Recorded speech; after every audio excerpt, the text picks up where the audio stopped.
У жителя Калужской области, временно проживающего в Абхазии, изъято наркотическое средство в особо крупном размере.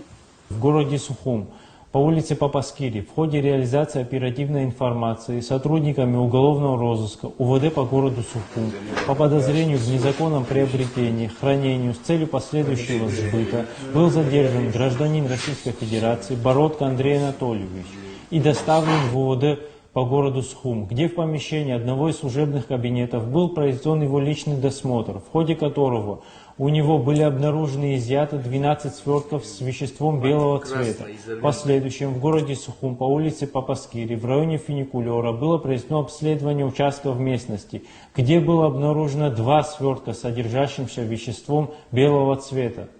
В ходе проведения предварительного следствия был установлен адрес временного проживания Бородко на территории города Сухум. Незамедлительно был произведен обыск, в результате чего было обнаружено и изъято 21 сверток с веществом белого цвета.